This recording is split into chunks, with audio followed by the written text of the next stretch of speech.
How you guys doing? Today I'm going to be talking about Philip Snyder, or also as you guys know as Phil Snyder. You know, he worked for the government as an engineer.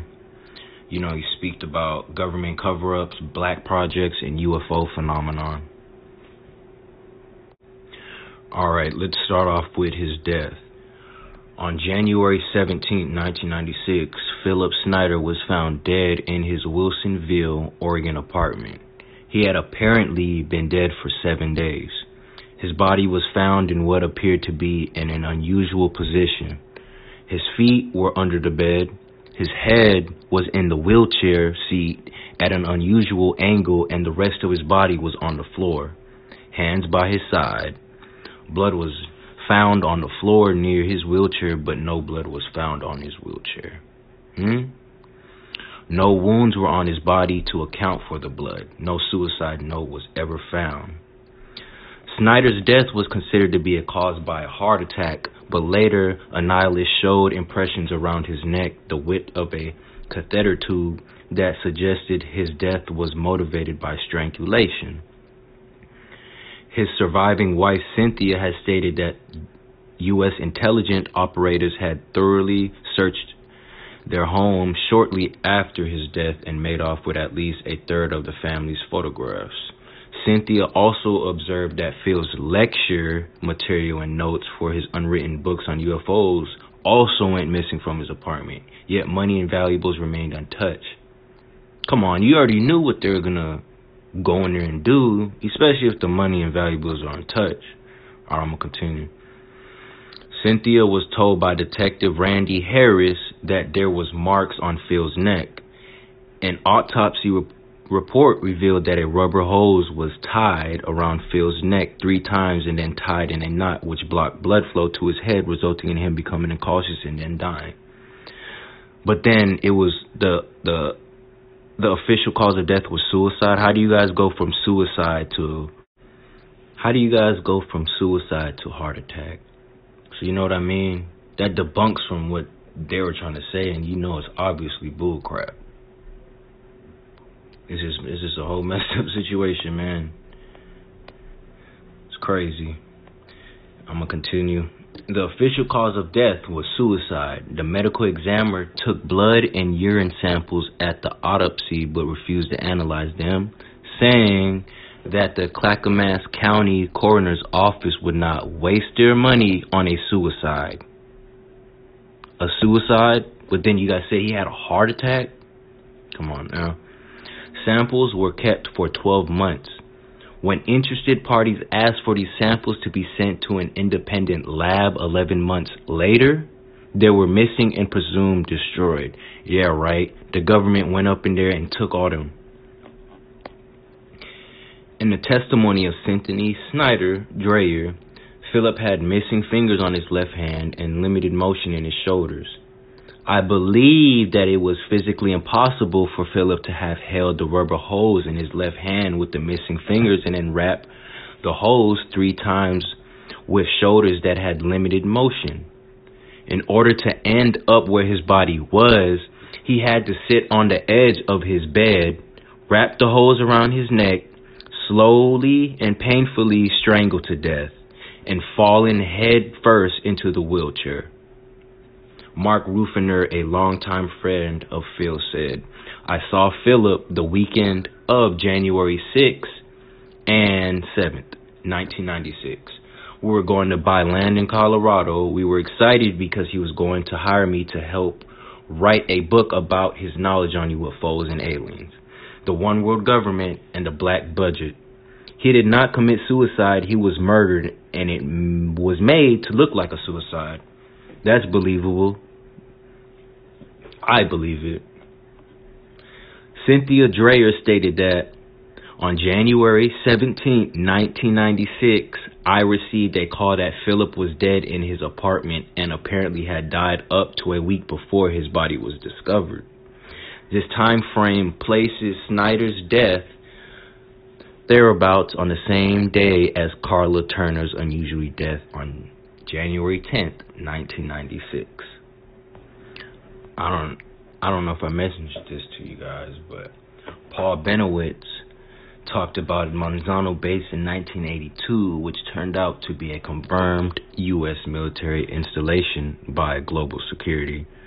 Benowitz also determined another secret site, Dosai Base, which Snyder was talking about and worked there, which he wrote about Project Beta but was discredited. See, when people, it's like when they put the truth in your face or even like write a book about it or someone's trying to tell you and they, you know, for example, he worked for the government, like, it's just crazy because people are like, oh, it's not real, this and that, until the government tells you later on how they're telling us now that UFOs are real.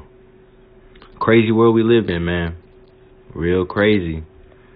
And a crazy thing, too, he talked about how his cancer was caused from a cobalt radiation. So I guess like how the government has like the heart attack gun. If you guys know what I'm talking about, you guys can also Google it. So I guess he was saying that's what causes cancer. And then I guess the girl Carla Turner, who was making a public awareness of the MK Ultra, she died the same year he died. And she died of cancer. Isn't that crazy? Cobalt radiation. It's nuts, man. Wild. Pretty wild.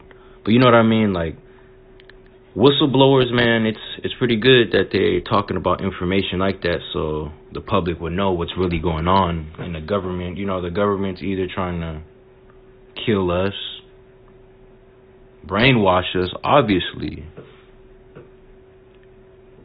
and brainwash our children. I'm going to read this article. It has been rumored for some time that secret underground military bases have been under development and construction since 1947. Is it any coincidence that 1947 marked the year the Roswell incident occurred in New Mexico? It seems that the two events are interrelated according to the testimony of many. And they employ a secret deep underground installation. It was his job to evaluate rock strata below the surface and determine what type of formations at certain depths existed where underground projects had been chosen to begin. These evaluations involved Phil and others to be lowered into deep shafts to observe layers of sedimentary and igneous rock, which would determine the type of excavation to be used. From there, he would recommend to construction teams what type of explosive, whether the rock would be melted with high heat or displaced with powerful kinetic energy of remote charges. For many years, he lived with knowledge that our government was concealing highly controversial operations that centered around secret installations deep within the earth. These military constructs more and more pointed to something sinister as he became more deeply involved. According to Snyder, he was made aware that someone else was working with the human workers who risked their lives in these operations. Someone dwelled deep beneath the surface of the earth who was dangerous. Unfortunately, Phil learned too late before being involved in a terrible firefight deep within a dark shaft he had been lowered down into by a basket. To see Phil Snyder giving a lecture, you were immediately gripped by his sincerity and candidness. But there was something else distressingly convincing. Phil had lost 3 fingers on his right hand, which he was showing in a video you guys can find on YouTube. Phil had lost 3 fingers on his right hand, apparently severed with the precise beam of a deadly weapon that operated with surgical precision. He had also suffered numerous other life-threatening injuries, although he was amazingly sharp and concise as he described the fantastic events that enveloped him on his ill-fated journey beneath the topography of the New York desert. I don't know if I'm saying it right. That's crazy because in the video he talks about his finger getting beamed off, and then in the earlier the video you can see like his stomach, his abdomen through kind of to his mid chest was split, just pretty crazy. When I first seen the video, it blew my damn mind. They said, On a typical descent into a exploratory shaft designed for sampling the underlying rock formations, Phil had been lowered down in a protective suit. It was suspected that radiation levels might be unsafe. Radiation underneath the ground? That's pretty crazy. 3 shafts were drilled that day. Incredibly, 2 began spewing a kind of black soot. They were curious to see what was causing these strange reactions. Phil descended with a pistol on a hip holster. Several hundred feet down, terrible things began to happen. Snyder spotted an extraterrestrial type of creatures and immediately drew his handgun, which was not particularly easy with his cumbersome protective wear, so I guess his suit, so it was kind of hard for him to draw his weapon. 2 small gray aliens were his targets, and he quickly fired, killing both. But another entity, much taller and with no apparent weapon, simply waved its hand in front of its torso. Phil was struck with a blue beam of intense heat that he immediately blew three of his fingers off and cut open his stomach. That's crazy. His right foot was burned to crisp as if it had been struck by lightning. He had not been killed, but blown backwards and knocked down. Snyder was dazed and surely destined to die. So this is talking about how he was saved by a Green Beret. He was actually saying that in the video also. If not for the efforts of a Green Beret soldier who hoisted Phil to a sitting position and activated the winch to ascend upwards, Snyder admitted he would have been dead. The heroic efforts of the Green Beret soldiers only resulted in his own death, as he was struck fatally by the disintegrating force of another being. As Phil sat almost helplessly, a vicious exchange between U.S. military men and the alien creatures raged underground. Many men were killed, according to Phil, who was enraged that the U.S. government had not informed them that there were indeed malevolent creatures beneath the Earth's surfaces that had been there for a long time and ready to be used force if disturbed. So you know what I mean? The government already knew that. Because, like, if, you know, how, like, the U.S. government wants some, for example, like, you know, the oil and stuff, Afghanistan and like that, they're going to go and get that. So that's kind of, I could see that. They probably did know there was, you know, extraterrestrials underneath the ground. But they want to play the dumb game.